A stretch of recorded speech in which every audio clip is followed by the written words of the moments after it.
Hola, hola jóvenes, mi nombre es Claudio Robles, profesor de Lengua y Literatura y magíster en Currículum, y nuevamente les doy la bienvenida a mi canal dedicado exclusivamente a la prueba competencia lectora, prueba de transición durante estos 2 años, y también para mejorar en estrategias de comprensión lectora y vocabulario contextual. En esta ocasión voy a adentrarme en la clase número 7, dedicada ya a los textos expositivos. Esta es la primera clase de 2 dedicadas a estos tipos de textos. Recuerden por favor suscribirse en mi canal Profesor Claudio Roble y seguirme también en Instagram si así lo gustan.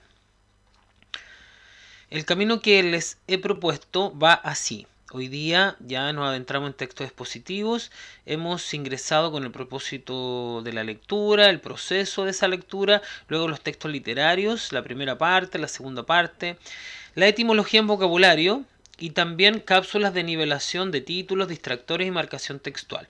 El objetivo de esta primera clase de texto expositivo es identificar elementos, funciones y la situación de enunciación de los textos expositivos. Vamos a partir inmediatamente. Aquí vemos una serie de imágenes. Por un lado, un texto del estudiante del área de biología.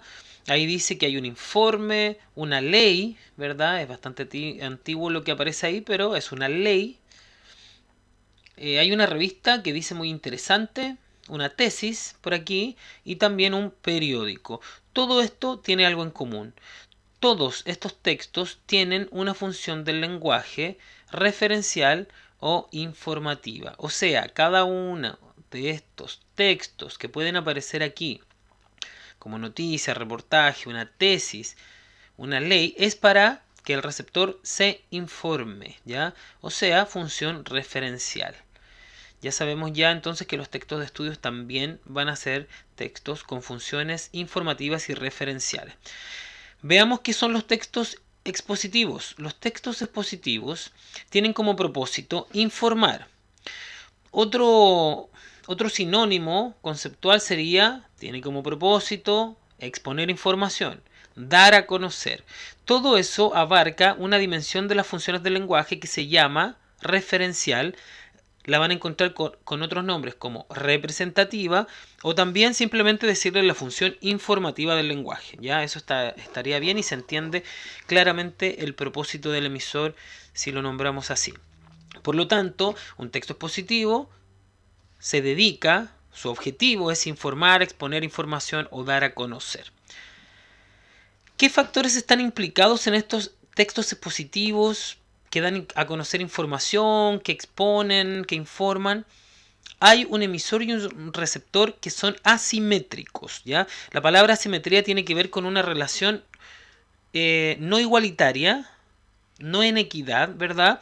Sino que el emisor de este texto, pensemos, por ejemplo, un texto de biología, el que está escribiendo el texto de biología sabe más que el receptor. Por lo tanto, al pasar eso, lo que se produce es una asimetría en cuanto al conocimiento, ¿verdad?, de la información que existe. Asimismo, por ejemplo, un periodista en una noticia sabe más que usted, por lo tanto usted lo tiene que leer para enterarse de los hechos. Eso entonces, por un lado, hay un factor de asimetría entre el emisor, quien emite este texto expositivo, y el receptor, quien lo lee. En cuanto al mensaje, el texto expositivo, como guarda cierto grado de objetividad, porque da a conocer hechos, ¿verdad?, informa, debe ser muy claro, evitando incluso lenguaje demasiado rebuscado o ultra culto formal, porque la realidad del texto expositivo es que sea divulgado y que lo podamos entender, o sea, podamos aprender de ese conocimiento, captar los hechos, etc. Y como canal, los textos expositivos tienen dos tipos de canales frecuentes en nuestra sociedad, los divulgativos y los técnicos. Los divulgativos son todos aquellos canales masivos donde el propósito de un texto expositivo es llegar a la mayor cantidad de personas posible. Por ejemplo, Wikipedia, los periódicos, ¿verdad?, etcétera. En cambio, un canal técnico son aquellos canales como de nicho específico. Por ejemplo, los médicos tienen una cierta revista donde se enteran de lo último en ciencias, por ejemplo. Asimismo, tenemos todas esas hipersegmentaciones temáticas en la sociedad. El que le gustan los caballos leerá una revista o una página web que sea de hípica, por ejemplo, ¿ya? Por lo tanto, esos son más bien canales técnicos, donde ahí sí se permite el uso de un vocabulario más preciso técnico, ¿ya? Pero en general los textos expositivos los podemos encontrar siempre con un lenguaje bastante claro y acorde para que entendamos todos. Ahora, una pregunta que debemos hacer. ¿Cómo nos damos cuenta de que un texto expositivo es un texto expositivo? Aquí puse un ejemplo que lo voy a leer. La mariposa monarca aparece 2 veces al año en prados de la región de los ríos. 6.000 ejemplares se contemplan cada marzo y septiembre. 2 veces al año la mariposa monarca. Como ya les he dicho, claramente hay una función informativa, ¿verdad? Hay hechos. ¿Cómo vamos a reconocer que eso es un texto expositivo? Al lado lo puse, dice, primero, porque se evidencian hechos. No hay una visión personal de quien escribe. No dice qué maravillosa es la mariposa monarca, ni tampoco qué pocos son 6.000 ejemplares. No, no existe esa típica visión personal que pertenece a otros tipos de texto. El lenguaje es sencillo, no hay lenguaje rebuscado, por lo tanto se puede entender. En este caso es difusión masiva, está hecho para que todos podamos entender cada palabra y así evitamos la sobreinterpretación o la tergiversación de la información que se da, teniendo claridad y poniendo un lenguaje que todos podamos entender.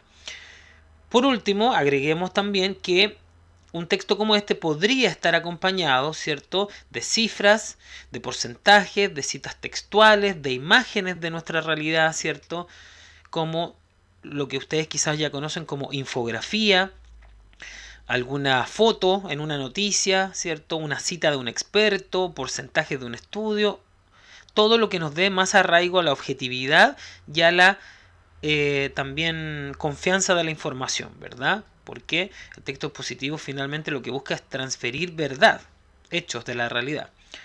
Se construye de un referente temático claro y con seguimiento. Eso quiere decir que aquí, por ejemplo, el referente temático es la mariposa monarca. Y al terminar, aunque no diga mariposa monarca, yo estoy muy claro que seguimos hablando de ella. Y en algunos casos, además, los textos expositivos ocupan un estilo impersonal en la escritura. O sea, no dicen yo creo que o nuestras mariposas monarcas, sino más bien que ocupa un estilo impersonal a través del uso de pronombres, por ejemplo, personales relativos como se, ¿ya? Se dedica a esto, ¿cierto? Y ese se incluye una despersonalización. No soy yo. Yo creo que llegan desde marzo a septiembre, sino que lo que hace es dar a entender que no existe un pronombre claro ni lo digo yo. Ahora, ¿dónde lo encontramos? ¿Dónde encontramos la exposición en la sociedad? Aquí puse algunos lugares y espacios sociales donde lo podemos encontrar. Los medios de comunicación, ¿ya? Los medios de comunicación masivos tienen mucho de función referencial. Noticias, reportajes, documentales. Son todos ellos textos informativos. Y así tienen también artículos de conocimiento, artículos científicos, deportivos, etc. En la escuela, claramente, los textos de estudio, ¿verdad? Guías de teoría, de conocimiento de alguna disciplina, también son textos expositivos, así como la enseñanza del profesor. El profesor, por eso se dice que expone en la clase, porque lo que hace es darle información, conocimiento, transferirle conocimiento también buena parte de la clase. Y asimismo abajo en la foto también vemos los entornos laborales. En los entornos laborales podemos necesitar leer normas, leyes, memorándum, manuales, podríamos necesitar hacer informes, leer currículum, etc. Y todo ello es exposición. Todos esos textos son expositivos con función referencial o informativa.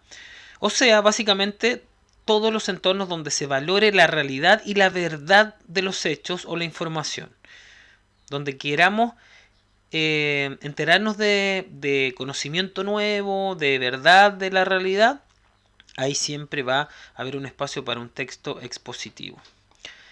Veamos la estructura de un texto expositivo, que es más bien la estructura clásica de todo texto, ¿ya? Por lo tanto, un texto expositivo, cualquiera de los que he mencionado hasta ahora, se construye desde una introducción, pasando por un desarrollo y terminando en una conclusión. Ahora, hay ciertas características, empezando por la introducción. La introducción debe ser sintética, breve, clara, presenta el tema. ¿Y qué se puede hacer en ella? Se puede contextualizar el tema, o sea, hablar desde las raíces, desde donde proviene este tema. Podríamos introducir, ¿verdad? Haciendo una introducción, haciéndonos preguntas de anticipación. Primero que reflexionen para luego presentar el tema en sí. Y también algunas introducciones de texto positivo nos traen lisa y llanamente la definición del objeto, institución o personaje del cual vamos a hablar. Desarrollo. Como todo texto tiene un desarrollo, en el desarrollo se evidencia la progresión temática, o sea, las subdivisiones que el mismo emisor hace, el subtítulo, primero habla en un párrafo de esto, etc. Hay recursos múltiples, como ya vimos en el desarrollo, podemos poner gráficos, tablas, citas, podemos incluso incluir imágenes, ¿ya? En el desarrollo en sí podemos describir al referente temático, o sea, describir el tema, narrar hechos sobre el tema, explicar algunas dimensiones, clasificar, dar tipología, ejemplificar, etc. Un sinfín de posibilidades que tenemos en un texto expositivo para poder ir desarrollando esta información y conocimiento. Luego, en la conclusión, tenemos una breve síntesis. Podríamos también colocar un párrafo aparte para esta conclusión, la podemos reconocer así. Síntesis de la idea principal. ¿Y qué podríamos hacer en esta conclusión de un texto expositivo? O cuando ustedes la lean, ¿cómo se podrían dar cuenta? Bueno, pues bien, porque ahí se reitera la idea principal. Se pueden incluso establecer preguntas reflexivas para que uno quede pensando en lo que se dijo, en la información. Y también podría pronosticarse el futuro temático, o sea, del tema, ¿cierto? Si estamos hablando de economía, el futuro de la economía. Si estamos hablando de el coronavirus, pronosticamos, quizás terminamos ese texto informativo con algún pronóstico cercano a un estudio o a la realidad. Entonces, la exposición o el texto expositivo siempre se estructura con lo clásico, que ustedes ya conocen, y que en algunas cápsulas más adelante va a aparecer bien desarrollado, cómo hacer una introducción, cómo reconocer el desarrollo y la conclusión, ¿ya? Ahora, preguntas también clásicas de textos expositivos que pueden aparecer en la prueba de competencia lectora. Veamos algunas preguntas. Tenemos, por ejemplo, la función comunicativa del fragmento anterior es. Esta es una típica pregunta que nos obliga a nosotros como lectores, a usted, cuando responda, de identificar el tipo de texto y la función del texto. Si usted no se dio cuenta que era expositivo, quizás no lo va a asociar nunca a la función referencial o informativa y no les va a poder poner un verbo acorde a esa función, ¿ya? Así que ojo que es demasiado importante identificar el texto para poder así ligarlo a la función comunicativa que tiene, objeto, propósito de la comunicación del emisor, etc. Aquí, por ejemplo, aparecen algunas respuestas. Exponer las opiniones del emisor. Informar sobre los hechos que observó el emisor. Valorar los hechos. Entretener. Ya sabemos que hay dos posibles que podría tener ese texto. Exponer e informar, ¿cierto? Que forman parte de un texto expositivo. Ahora, vamos a otra pregunta clásica, la de al lado, la pequeña, ¿verdad? Dice, la relación del emisor del texto con el tema puede expresarse como. Y aquí, este es un claro ejemplo de que también, si nosotros sabemos que es un texto expositivo, vamos a saber claramente las actitudes que pudiera tomar el emisor o quien escribe este texto. No podría ser para nada subjetiva. No podría ser el emisor subjetivo dando opinión, ni negativa, ni optimista, ni pesimista. Tendría que ser lo más objetiva posible. Por lo tanto, si ya tenemos claro que es un texto positivo, tenemos ya este tipo de preguntas bien resueltas, ¿ya? Como la relación que tiene o la actitud del emisor en el texto. También podría aparecer de esa forma, ¿cierto? la actitud referente al tema. Y siempre gira en torno a la imparcialidad, a la objetividad, etc. Y por último aquí tenemos otra pregunta. ¿Es correcto afirmar que el tercer párrafo del texto se dedica predominantemente a? Y esta es una típica pregunta que puede aparecer en un texto expositivo donde usted lo obligan a detenerse en un párrafo específico, en este caso en el tercer párrafo. Y en ese tercer párrafo lo que usted hace no es comprenderlo, no es darle el sentido, qué quiso decir, es qué se hace. O sea, acercándome ya a la otra clase, al video que viene después de esta clase, ¿verdad? Acercándome ya, ¿qué recurso está usando el emisor para cumplir con ese objetivo de informar, de exponer la información, de que yo aprenda, etcétera? Por lo tanto, esta es una típica pregunta donde usted debe asociar el párrafo con lo que se hace en ese párrafo. Y les adelanto que las posibilidades de un texto narrativo, perdón, de un texto expositivo, de lo que podemos hacer dentro del desarrollo, son variadas y múltiples, ¿ya? Podríamos describir, sí, narrar hechos, sí, narrar lo sucedido, ¿verdad? Dar ejemplos, sí, también. Pero lo que no podríamos hacer si es un texto expositivo, nunca, en ningún párrafo, es criticar al gobierno o expresar la molestia frente al gobierno. Por lo tanto, si ya sabemos que no podemos hacer ni la A ni la E, sabiendo solo que es un texto expositivo, podríamos dar y ya nos quedarían tres opciones, ¿ya? Y así, sabiendo que es un texto expositivo, como ya les dije, es muy importante identificarlo, ¿ya? Es muy importante para que ustedes puedan acertar a la respuesta y disminuir los posibles distractores también. Entonces, sí o sí, a partir de ahora usted debe identificar el tipo de texto. Con eso, como ya les dije, sabrán desde los propósitos hasta lo que se puede hacer o no hacer en los párrafos.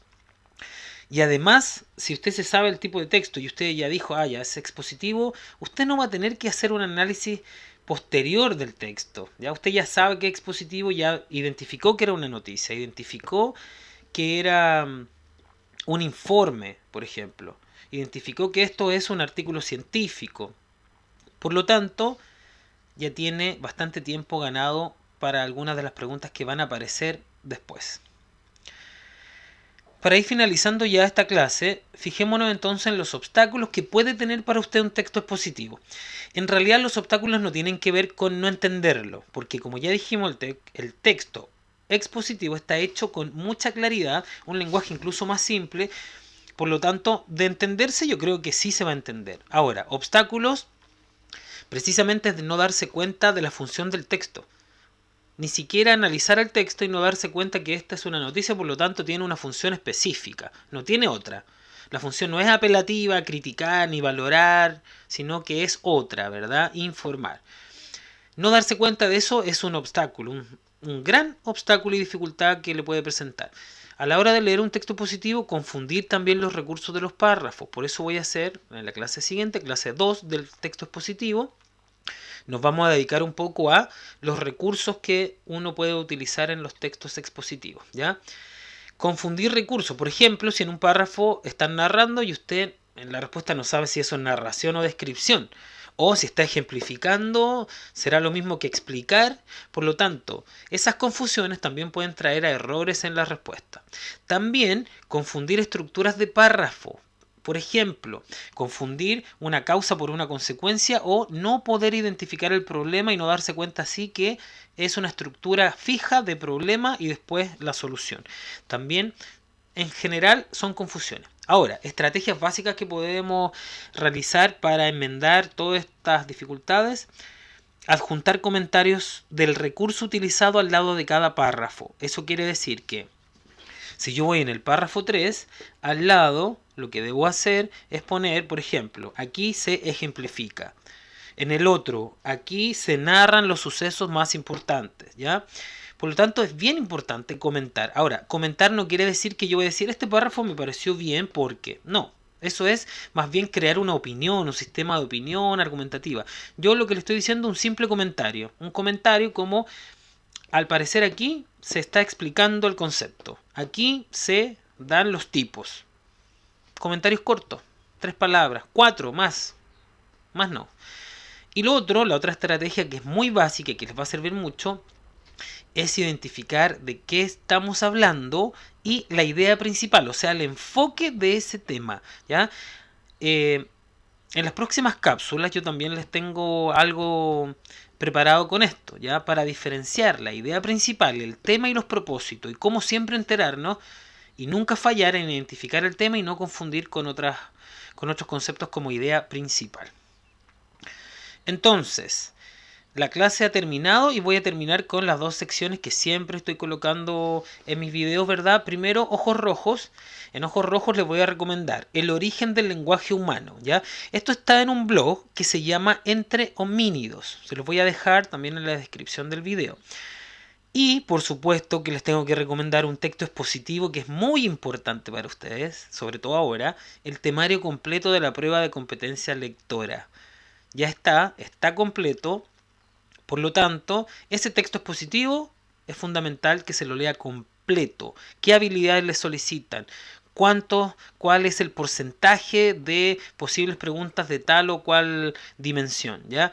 Los contenidos exactos que ingresan. Hágalo, ¿ya? Yo también lo hice y por eso también estoy construyendo este camino, esta trayectoria de sesiones que espero seguir realizando. 3 videos cada 2 semanas más o menos, es eso lo que estoy produciendo, 3 videos cada 2 semanas, 2 clases completas más una cápsula. Eso es como para que podamos alcanzar ahí en octubre, noviembre a tener todo el temario. Y en la próxima sección, ¿quién dijo eso? Tenemos a este brillante escritor argentino, Ernesto Sábato. Y Ernesto Sábato, en El escritor y su fantasma, un libro de él, un ensayo literario del año 1963, él dice: un creador es aquel que en algo perfectamente conocido encuentra aspectos desconocidos, pero sobre todo es un exagerado. Esta cita la quise poner porque también refleja alguna intención que uno tiene como profesor con ustedes. Muchos de ustedes quizás van a esperar hasta septiembre, agosto, octubre para esforzarse mucho en hacer ensayos, buscar material, seguir mis clases incluso, ¿verdad? Trabajar con actividades que les puedan dar sus profesores particulares o los profesores del colegio. Pero la invitación es a ser exagerado. Hay que, sí o sí, hoy día, exagerar en eso y partir ahora ya. Ha sido todo entonces en la clase de hoy. Los dejo invitados a la siguiente clase de texto expositivo número 2 y que les vaya muy bien. Recuerden suscribirse a mi canal y también seguirme en Instagram. Nos estamos viendo.